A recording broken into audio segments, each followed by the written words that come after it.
discussing the budget policy statement, our economy is stabilizing and increasingly becoming better than the position that we were in. Two, Honorable Speaker, it comes in the backdrop of a situation where we found ourselves in with a loss of almost 6 months without a finance bill following the events of June last year and eventual rejection of the finance bill.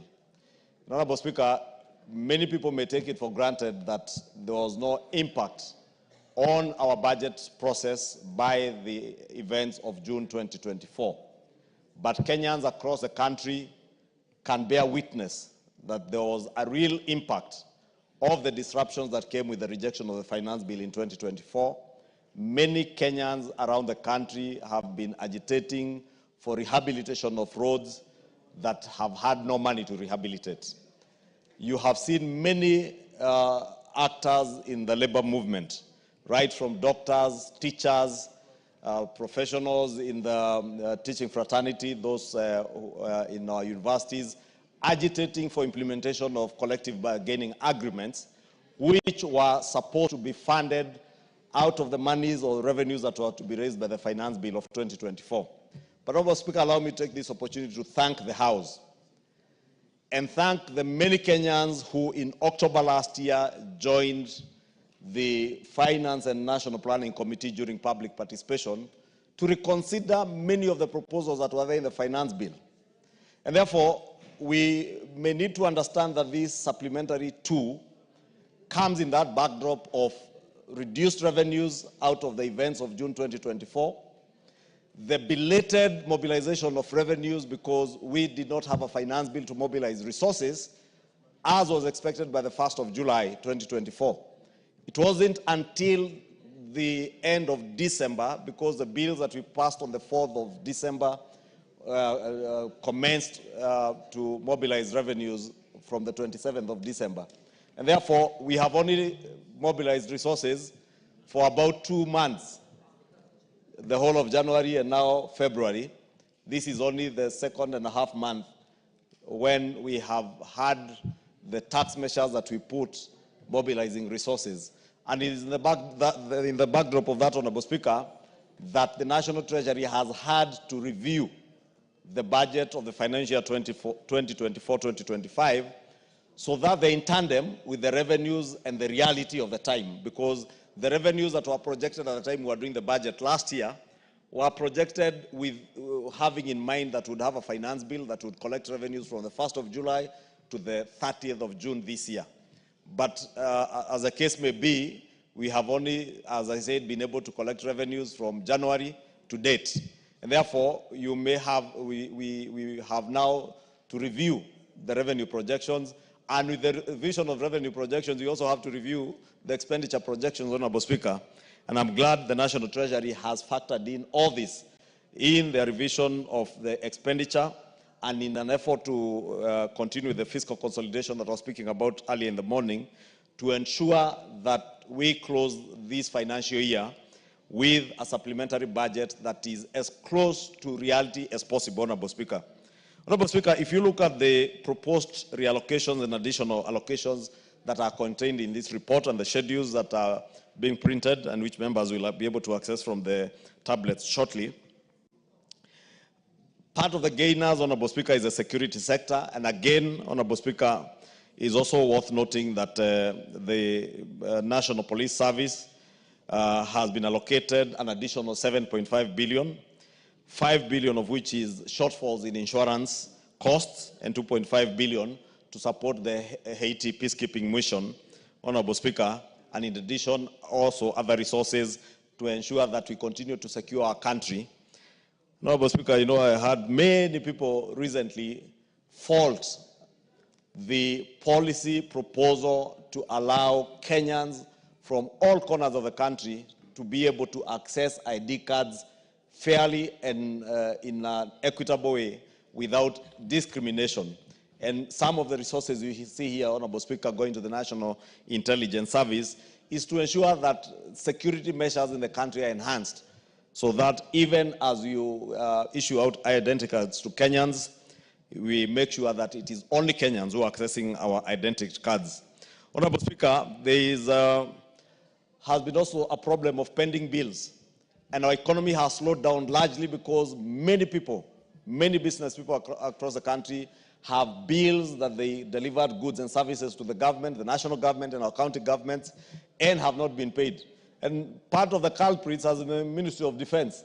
And I can see, Honorable Speaker, in this supplementary budget, the Ministry of Defense has an additional 6 billion shillings, which is going towards settlement of pending bills.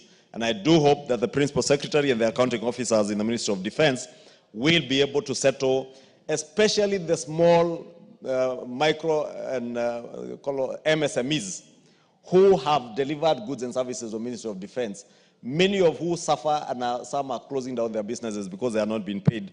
And I want to plead with them to prioritize the small people before they go to the very big suppliers who may have a little bit more muscle with the banks. Honorable Speaker, as I said, we have had issues with collective bargaining agreements.